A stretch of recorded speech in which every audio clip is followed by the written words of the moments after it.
उज्जैन शहर में कई जगह मोबाइल टावर लगाए जा रहे हैं। कई क्षेत्रों में इसका विरोध भी रहवासियों द्वारा किया जाने लगा है। उज्जैन की विवेकानंद कॉलोनी में निजी कंपनी द्वारा नेटवर्क टावर लगाया जा रहा है, जिसे लेकर क्षेत्र के रहवासियों ने विरोध प्रदर्शन शुरू कर दिया। जिस बिल्डिंग पर टावर लगाया जा रहा है वह बिल्डिंग अवैध है और नगर निगम ने कार्यवाही करते हुए पूर्व में ही तोड़ दिया था। बावजूद कंपनी द्वारा तीसरी मंजिल पर टावर लगाया जा रहा है। रहवासियों का कहना है कि नेटवर्क टावर से निकलने वाले रेडिएशन से हम लोगों के स्वास्थ्य पर दुष्प्रभाव पड़ेगा।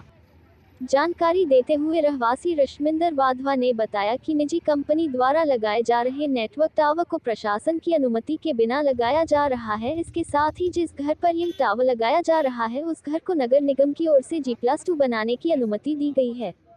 वही हमारे पूरे मामले को लेकर कलेक्टर और निगमायुक्त से शिकायत की गई है।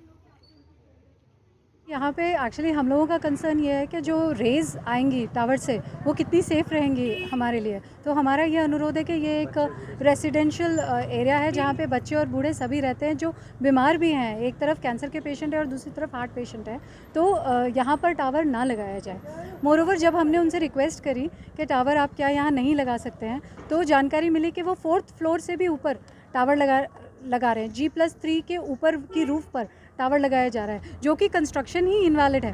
और जब हमने उन्हें अवगत कराया इस सिचुएशन से जियो पर्सनस को कि ये कंस्ट्रक्शन ही इनवैलिड है, तो कोई मिस्टर सिद्धार्थ हैं, सिद्धार्थ दुबे जी त्रिवेदी, कोई मिस्टर सिद्धार्थ हैं जियो की टीम से जो परमिशन डिपार्टमेंट में काम करते हैं, जिन्हें हमने ये बताया कि यहाँ पर परमिशन इनवैलिड है, जिसमें हमारे पास नगर निगम का नोटिस आया हुआ है, जहाँ उन्होंने G+2 के बाद की कंस्ट्रक्शन की परमिशन नहीं दी है, तोड़ने के लिए नोटिस लगाया गया है, तो भी उन्होंने उस नोटिस को एक्सेप्ट करने से मना कर दिया। उन्होंने कहा कि ये हमारे पावर में नहीं है और ये अवैध कंस्ट्रक्शन होने के बावजूद भी मैं इस पर जियो का टावर लगाऊंगा। इसमें सर क्या है कि जो अभी रिसेंट नई गाइडलाइन है department of science and technology Madhya Pradesh, उनकी गाइडलाइन में बहुत क्लियर मेंशन किया है। उसमें एकल खिड़की बना है कलेक्टर साहब को, और कलेक्टर साहब के थ्रू ही जितनी भी प्राइवेट प्रेमाइसेस हैं जहाँ पे टावर स्थापित करना, चाहे वो निजी भूमि हो चाहे वो निजी भवन हो, इन सब में जो भी टावर स्थापित होते हैं उनके लिए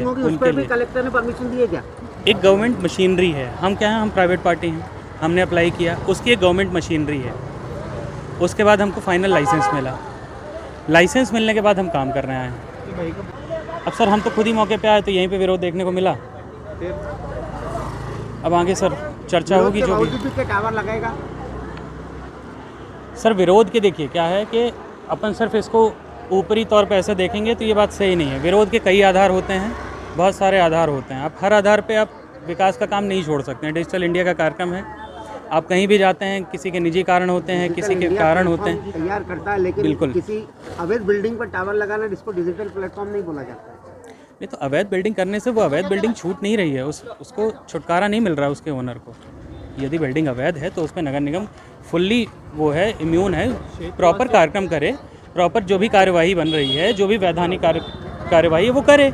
उसके बीच में यदि हमारा टावर आता है और वो ये कहते हैं कि भाई हमको मान लो कल को जो भी अवैध माला है आपका वो तोड़ना है, छत वो तोड़ना है उसको, तो वो हमको नोटिस देंगे भैया आपका टावर स्थापित है, क्या करना है, तो हम टावर अनइंस्टॉल कर लेंगे। सिद्धार्थ द्विवेदी।